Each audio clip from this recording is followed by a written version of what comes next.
Morning guys, and friend of me is POCO M6, and let me show you how to perform a soft reset.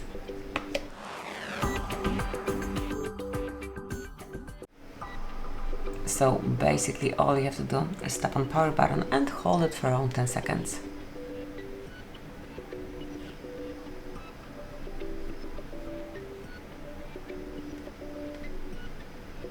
Just few more seconds, and as only you feel a smooth vibration and also see the logo, you can remove finger from power button, and like within a couple of seconds your device will be rebooted.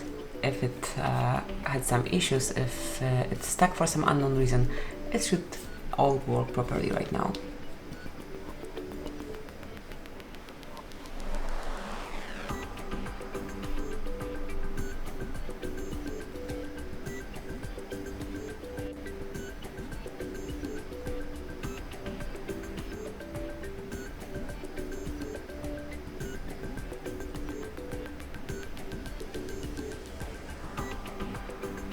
Well, that's it, that will be all.